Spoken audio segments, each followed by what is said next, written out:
Hello everyone, welcome back to my channel. This is Pooja, and in today's video we are going to learn 10 most important powerful words that instantly make you smarter, more confident and professional. Imagine using the right words in conversation and leaving the lasting impression. That's exactly that we will achieve today.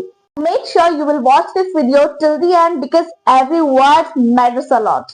तो जैसे कि हम सीखने वाले हैं आज के 10 most powerful English vocabulary. अगर आप इन वर्ड्स को अपनी डेली कम्युनिकेशन में यूज करते हैं तो आपकी नॉर्मल कम्युनिकेशन भी पावरफुल लगने लगती है।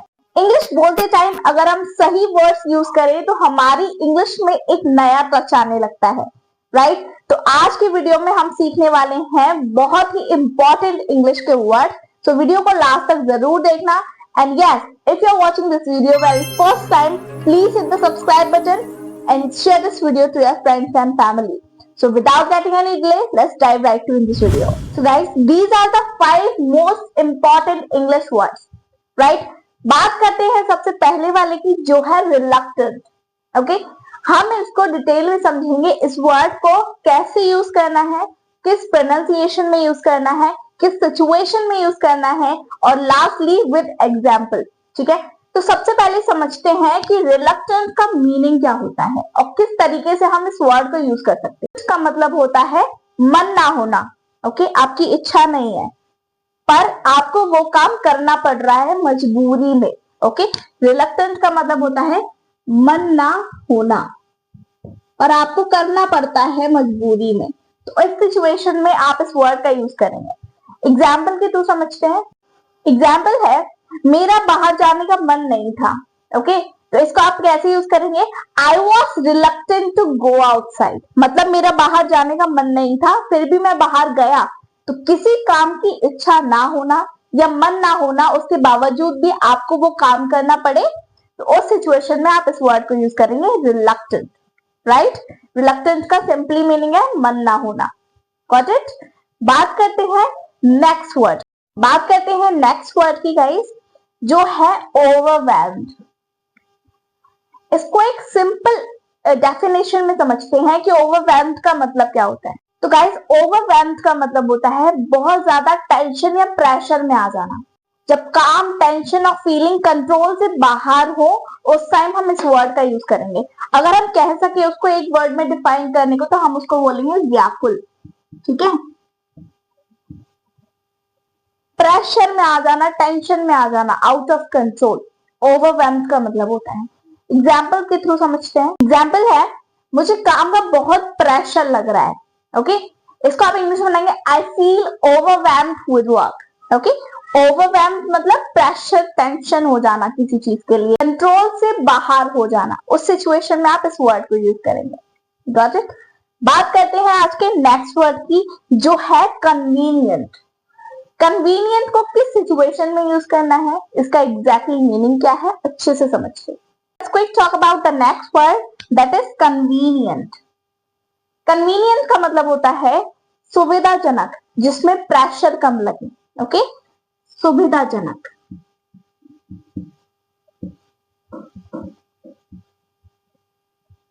बहुत सिंपल, बहुत comfortable. In this situation we use the word convenient when we talk about comfort, right? जब कोई काम मेहनत और टाइम दोनों बचाए उस टाइम पे हम इस वर्ड का यूज करेंगे convenient, right? एक एग्जाम्पल के थ्रू समझते हैं। ऑनलाइन पेमेंट बहुत आसान है, इसको हम इंग्लिश में बोलेंगे online payment is very convenient, मतलब बहुत सुविधाजनक है, बहुत आसान है, जिससे हमारा टाइम भी बचता है और प्रेशर भी नहीं लगता, राइट? सो कन्वीनियंट का मतलब होता है सुविधाजनक। ओवरवेल्म्ड का मतलब होता है व्याकुल, मतलब बहुत ज्यादा प्रेशर, राइट? रिलक्टेंट का मतलब होता है कि किसी चीज का मन ना होना पर फिर भी हमें वो काम करना पड़ रहा है। Got it? तो चलिए बात करते हैं आज के नेक्स्ट वर्ड की जो है गाइस हेजिटेट। आई होप आपको इस वर्ड के बारे में जरूर पता होगा। If you knew then please let me know in the comment section कि इसका मतलब क्या होता है।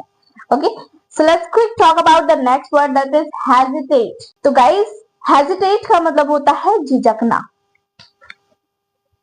या हिचकिचाना, we can say। हिचकिचाना या झिझकना। जब आप कोई काम करना चाहते हो पर आप हेजिटेट मतलब हिचकिचा रहे हो, झिझक रहे हो और आपका कॉन्फिडेंस डाउन हो जाता है।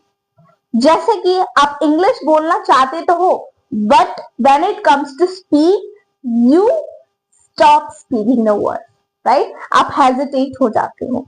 सो हेजिटेट का मतलब होता है हिचकिचाना। Don't hesitate to ask question, मतलब सवाल पूछने में झिझको मत, हिचकिचाओ मत। Got it? So here is the next word guys which is worthwhile.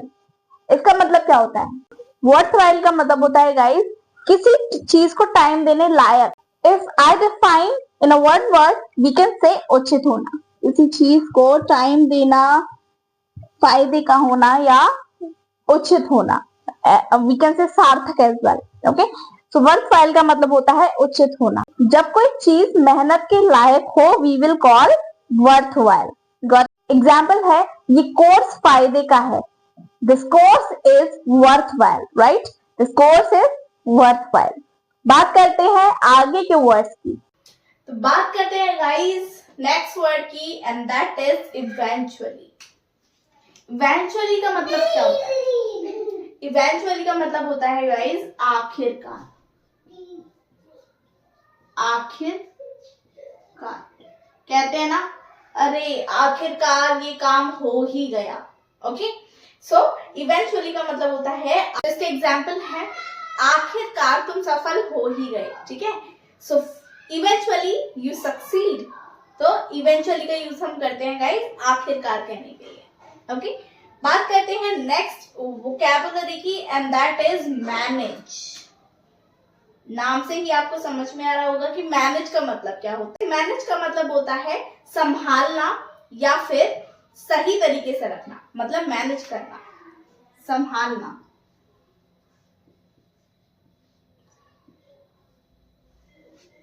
Right?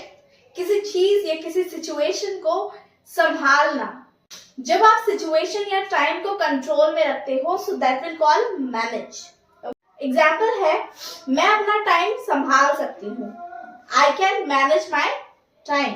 Okay, fine, let's quick talk about the next word and that is curious. Curious का मतलब क्या होता है?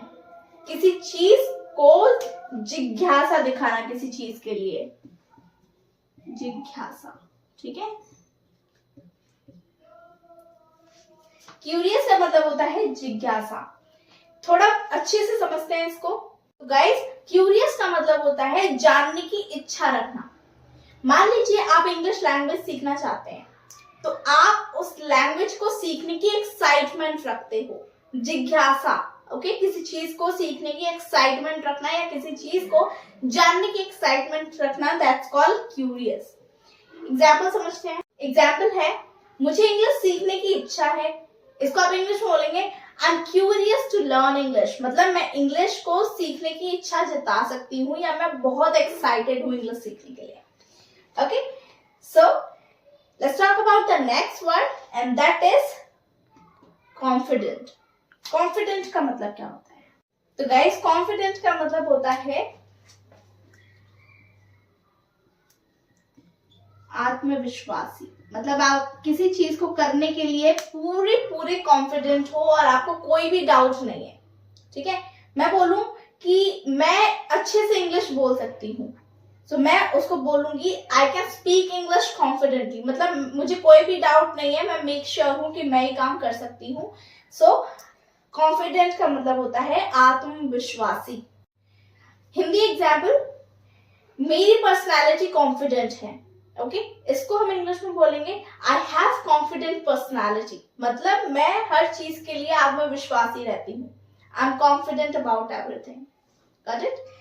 So let's talk about the next word guys and that is aware. So the next and the last word is aware. Aware का मतलब होता है guys जागरूक होना, मतलब किसी चीज को बहुत अच्छे से पता होना, जागरूक होना।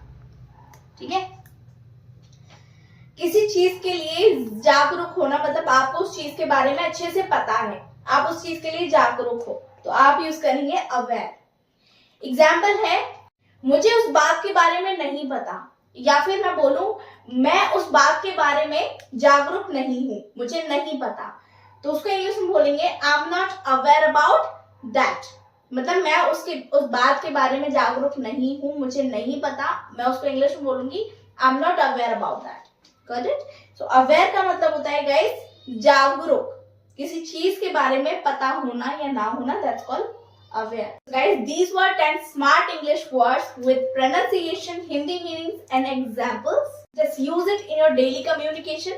Start using these words in your daily routine and you will see the result how your English will be upgraded. So, if you found this video helpful, like this video, share with your friends, comment and hit the subscribe button right now. Write down your favorite word in the comment section. Again, don't forget to subscribe for more professional English tips every week. See you in the next video. Tab tak ke liye, bye bye.